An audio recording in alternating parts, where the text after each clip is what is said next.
and here I talk about all things manifestation, hermetic, esoteric, occult consciousness, and things of the like. Today I want to talk about self-love, and though I don't believe self-love will just manifest exactly what it is you want to create, my belief is people think, oh my God, if I love myself, that means I'll attract the right partner. But the problem with that is if you have a deep subconscious belief that you don't think you deserve a partner, but you really love yourself, you can't attract a partner because you don't believe you're deserving. The law of assumption states whatever you believe becomes your reality, and that's what I have lived my life using that mantra when getting into manifestation, and it's changed my whole reality with health, with finances, with friends, with family, and things of the like. So with that being said, I'm also a manifestation coach. If you'd like to work with me, I'd love to help you, but understand you don't need a coach to understand consciousness and manifestation for yourself. I also have a couple other links in my description. I have a children's book about consciousness. I have merch and apparel that I really do love and worked on to promote my brand, Life is Beautiful, because it is, so long as you shift into that state of recognizing that if you think beautiful things will happen to you, truly. Not even a question about it, your thoughts create your reality. So I got that. I have an Etsy store with greeting cards with cute little messages. So if you'd like to support me, I'd really appreciate it. But if not, no worries. And let's hop into this video. So, self-love can come from so many different angles. I'm not a psychologist, I'm not a therapist. However, I know what it's like to not love myself, and I know what it's like to love myself. And the way I learned how to love myself was primarily through one avenue, and that's the topic I'm going to explain today. When you are claiming to be a victim of your circumstances, meaning you blame everything else, that is what I think the root cause of not having self-love is. If I say, well, I can't possibly get skinnier or stronger because of my genetics, now I'm a victim to genes, right? However, if you look into epigenetics, epigenetics suggests you can turn on and off genes for anything. So if you want to talk about height, if you want to talk about weight, if you want to talk about eye color, look online for people's testimonials on manifestation. They have shifted their perspective, which then shifts their genes into a different state, turning them on or off. When you see that for yourself, you recognize that being a victim is creating a victim world around you.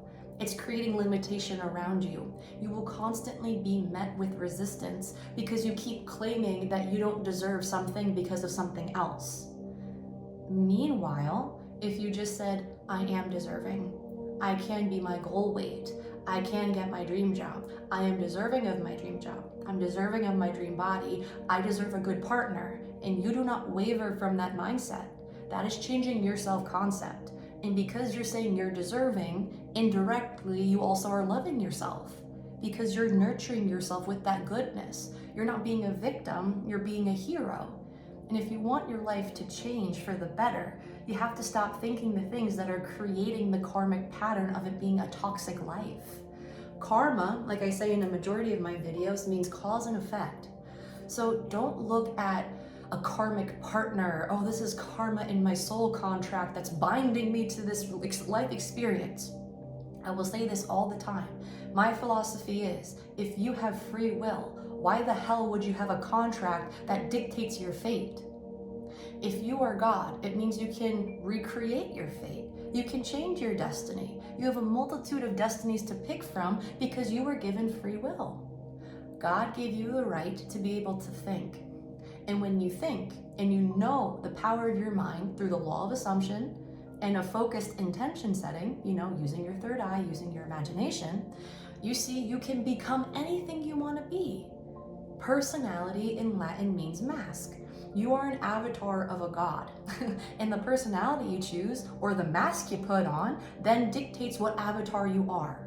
Are you a beggar in the street? Because that's an avatar you can select in this video game called life. Are you a rich person? Are you an incredible investor? Are you excellent with smooth talking men or women? Are you incredible at the gym and the strongest person there? What mask are you putting on yourself? And when you know that like your thoughts truly create the experiences you experienced, you understand these words carry so much power. That's why big athletes like Kobe Bryant always pictured himself making three-pointers, because the world's a simulation based on your visualizations and judgment. So when you visualize good things for yourself, doing what it is you want to do, when you repeat the mantras, I got this three-pointer, I'm so good at three-pointers, three-pointers are the easiest thing I've ever done, three-pointers are like breathing, then that becomes Mamba mentality. So when you see that your judgment towards yourself can create either ease in your life and beauty or hate in your life and disgust, you see you're the operant power of why your life is the way it is. So when you stop pointing fingers and being a victim, then you can take your power back and say, okay, my life hasn't been perfect, right? And what I want to jump into next is, where did your victim mentality come from? Was it childhood? Did you have parents that really weren't there for you? Was it work, when people were telling you you're not good enough for your job? Was it your friend group that kept rejecting you or stabbing your back or making you feel so much lack and hate towards yourself? These are reflections, to a degree, of things you think you deserve. Being a child, unfortunately, you are just susceptible to programming, because the brain is a computer that's meant to be programmed.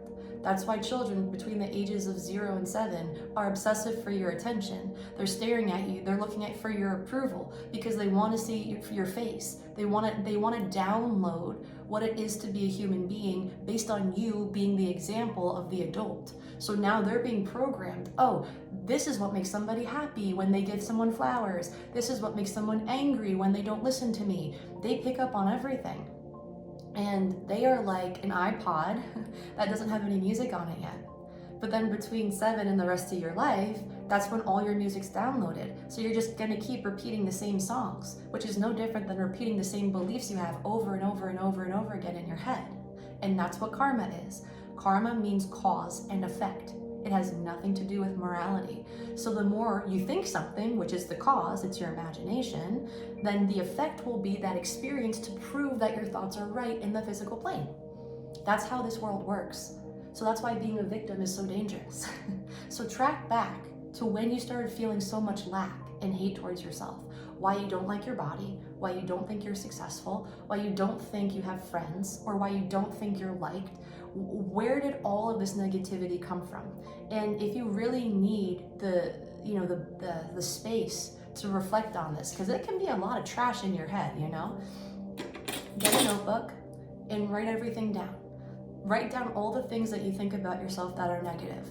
I'm ugly, nobody likes me, I don't like my body. Write all of these things down and briefly see where that came from. Reflect, really do some introspective work here. And say, kids picked on me for my body when I was in middle school and I went to the pool and they teased me for it. My mom didn't believe in me, so I don't really have the idea that, I'm worthy.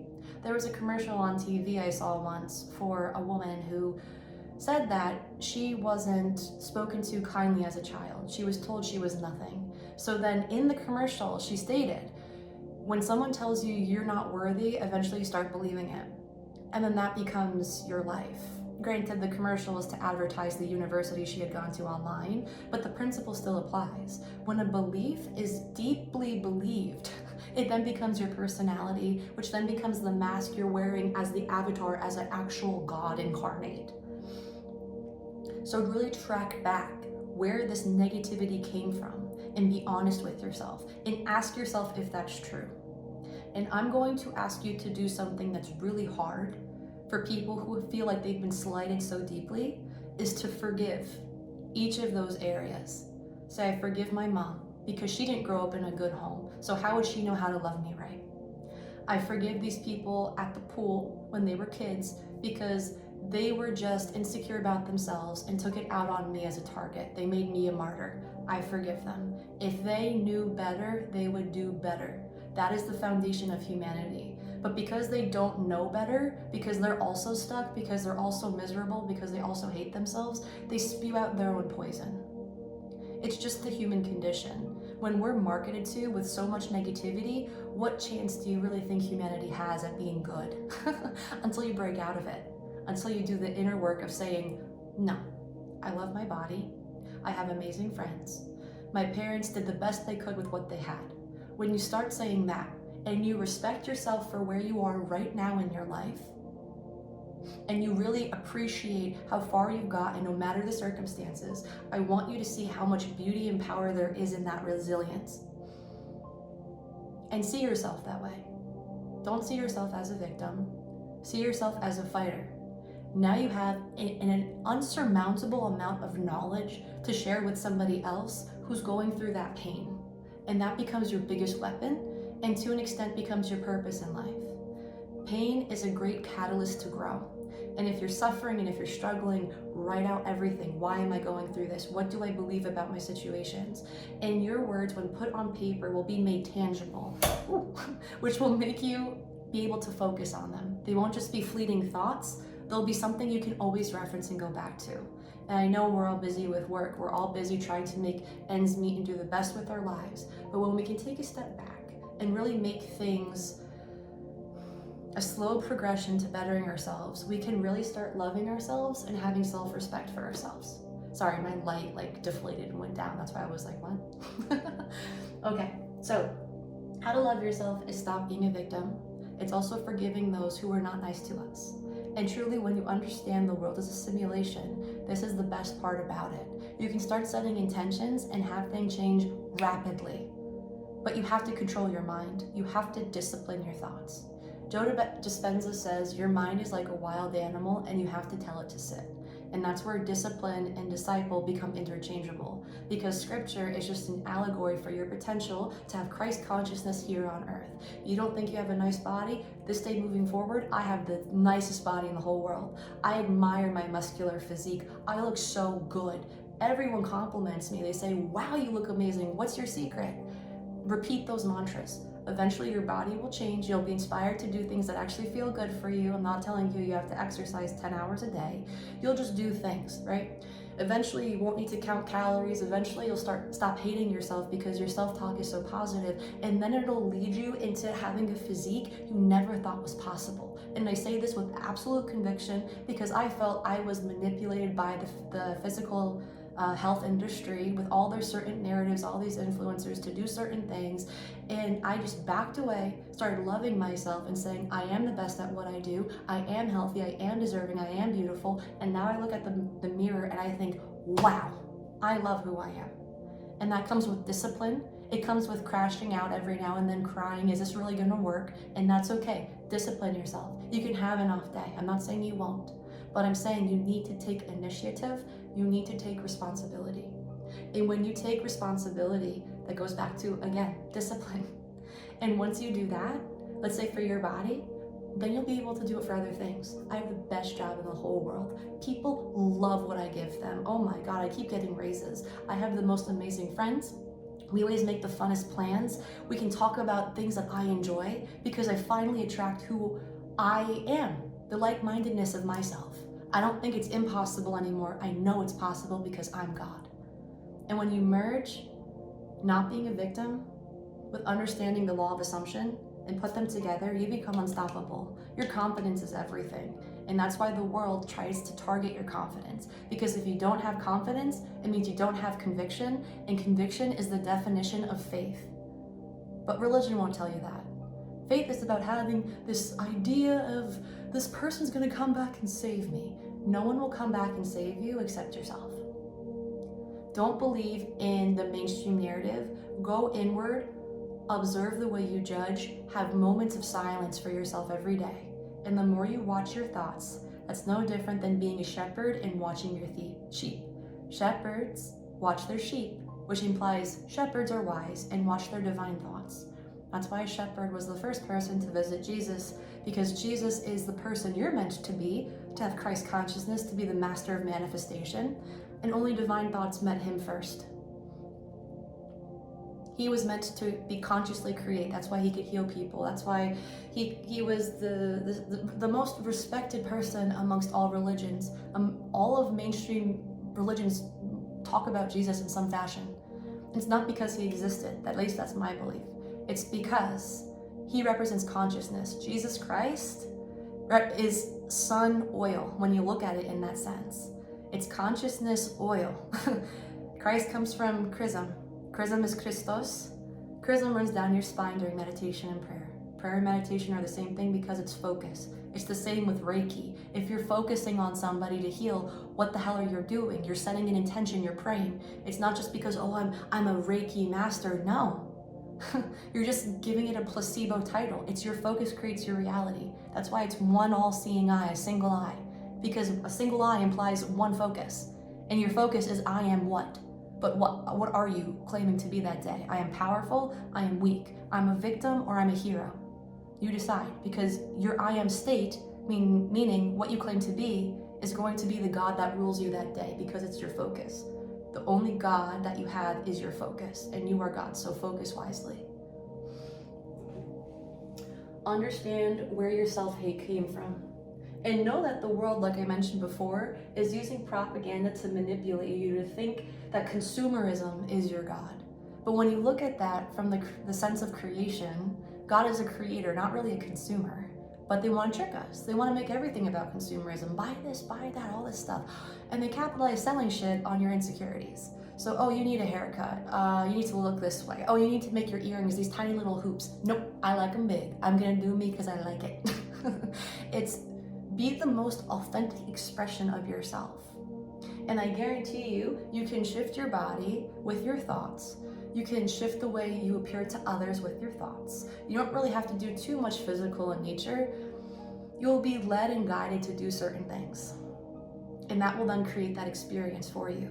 Your intuition, when you're thinking negatively, will just lead you to do more negative things, right? So it's not much effort is put into it. I'll give you an example. If I think I'm poor, okay, I'm like, oh, I'm poor. Oh my God, I'm suffering, I hate myself. What am I gonna do in that thought process? I'm probably going to do things, I'm gonna be led by inspired thoughts that will increase my poverty. So chances are I'll gamble and not think I'll win anything.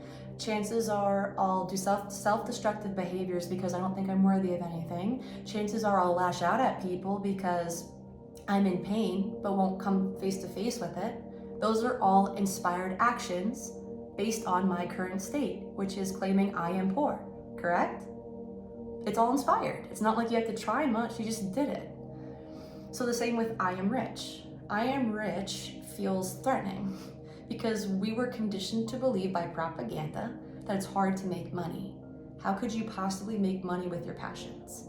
You can't do that. You have to be a doctor, you have to be a lawyer, you have to be all these things that are complicated and annoying that require a degree from some education system that sucks the money out of your pockets. It's all a money grab scam at each end of the high tiers we have. Religion, education, the medical system, the food industry, the list goes on and on. So when you believe that you can be rich, and you say, I'm rich, my finances are increasing, I feel abundant, I am always desired, I am always asked for jobs, I am always picked first. When you think those things, then you will be led to interact with your physical world to experience those experiences. Someone will call you and say, hey, you know, one of your friends recommended you for a job opening we have, and you might not even have the credentials. You might then just feel lucky and buy a lottery ticket, a scratch off, and then get $500. And you're like, holy shit, you know, I just wanted to do it. I felt like I could today. I don't know. It's the same amount of effort is applied, except now it's just in a positive direction. But that feels like a threat because we're not used to being positive in our lives. We're used to being negative. Ever since the day we're born, we're told the world is so negative through the news, through the media, through everything, through other people's beliefs. It's conditioning. We're all conditioned to be miserable. But when you can wake up to be an independent thinker and think more positively and be grateful what you have, it implies that you have more than enough. Just, I appreciate what I have. And appreciation is the opposite of lack. It shows you have more than enough. And at an energetic baseline, that means because you have more than enough, and experiences will come to you that prove that to be true. whether it's wealth, whether it's relationships, whether it's something to match you at your abundance level of just being grateful, of having gratitude. So don't fall for the propaganda out there. I had a little bullet saying, you are fed poison, so you create poison and seek an antidote outside of yourself. So it's like, oh my God, my skin is so gross. I need to have all these skincare routines and regimens and buy these products. I really don't believe that. I mean, you can look at my face. Sure, it's like kind of shiny and there's light, but I don't use products. I just wash it. That's really it. I don't wear foundation, or I'm sure you can nitpick me and I don't really care. But I don't have breakouts. I don't do any of that. I just never criticized my skin. And people have always told me, oh my God, you have nice skin. What do you do?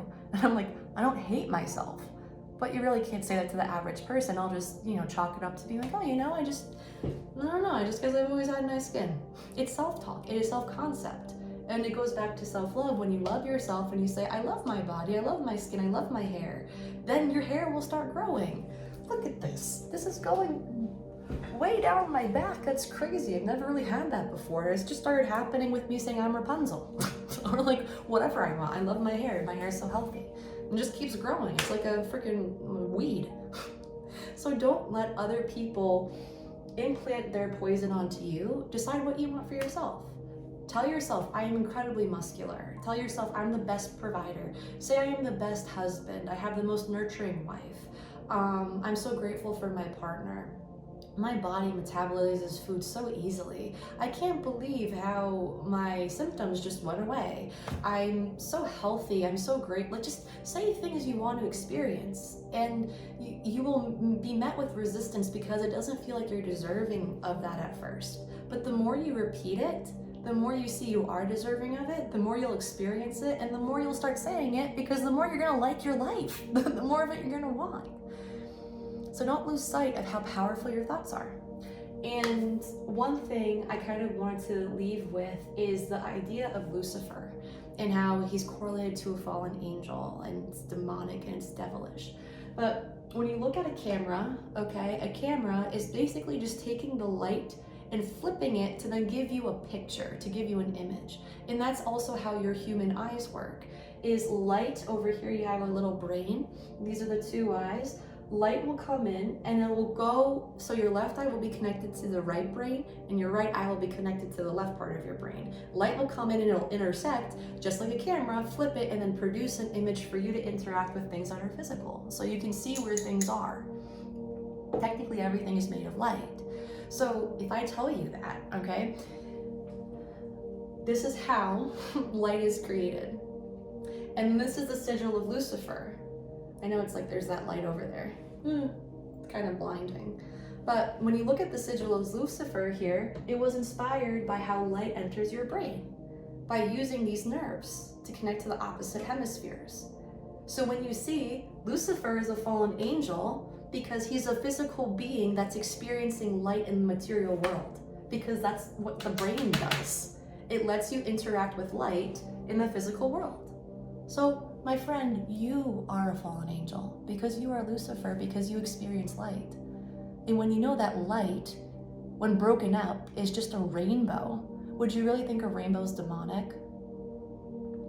The answer is no. A rainbow is beautiful. And it's not demonic, but it was bastardized. And the symbol of a rainbow has been taken by, the LGBTQ community. And not that that's like a bad thing, but they try to make it very sexual. And it's very unfortunate because the elites will take symbolism like this that's beautiful and make it very negative. So it takes you away from the origins of its meaning. Don't fall for it. Look into the esoteric, look into the occult. It's incredibly beautiful because it explains your life. Also understand that this is going to be fun. Since we're talking about Lucifer, we have 666. Okay, that's the makeup of carbon. So you have 6 protons, 6 electrons, and 6 neutrons. This is explaining what a human being is, because we're made of carbon. But they're like, oh no, it's demonic. It's not demonic. Lucifer is light. And all of us are fallen angels because we're a soul that's fallen down into the physical plane. We're denser than light because we're human beings. Of course we're fallen. It's not like we would be higher because we're not less density. It wouldn't make sense that way. So they demonize your human experience. Religion will say, oh, you're a sinner because you were born here and you shouldn't want from the physical plane. It's like, why am I made a human being, physical in nature, by something outside of me if I wasn't meant to be here experiencing this? God wants me to have a physical experience because the point of being here, from what I understand, is to interact with the physical plane, is to interact with all the beautiful gifts you can create, you know, all these amazing experiences, amazing people, amazing relationships, amazing creative opportunities by focusing and controlling your mind. So don't be a victim. Victimhood will rob you of your self-love. We're not all dealt a good hand. And I apologize in advance for people who've been deeply, deeply abused, because I cannot relate, but I have my own form of self-criticism and self-hatred where I can relate in my own way to a degree. And it has also caused me a lot of pain, physical pain, emotional pain, and mental pain. Pain is all relative. So when I got myself out of being a victim and just started being grateful and started asking for answers without having to look, I just said, give me everything you want me to know. And with time, I was open to hearing information. I started loosening my grip to like all the control I thought I needed. And I recognized the more I let go of my old identity and needing to be right and, you know, thinking my life was wrong and it would always be wrong, the more I just let go, listened to it the way I thought, and studied Hermetic principles and esoteric teaching saying that your mind creates your world, I just said, I forgive myself for not knowing. This is part of waking up. I'm so thankful I've been through everything I've been through. Now let me make my life beautiful. And I promise you, you'll get through it. And I promise you, you're gonna be happier that you did. Because pain is a huge catalyst for growth. Nobody grows when they're comfortable. Why would you move if you're comfortable? You remain stagnant. And that's why people who are given everything typically don't really have a happy life, because they have it all. What's there to get? You know, they didn't earn it, they didn't fight for it, they didn't experience it for themselves. It's just dumped. Here you go. But to a degree with manifestation, it can be created that way. But not many people know how to control their minds. So not many people understand manifestation or consciousness creation. So ultimately, what I want to say is catch yourself, rewrite thoughts, and the world will mirror exactly what you believe. Start loving yourself, start being kinder to yourself. Like I mentioned before, write down all your negativity. Ask yourself, where did this come from? And then write affirmations next to each of those things that are the opposite of that belief. And it will feel weird.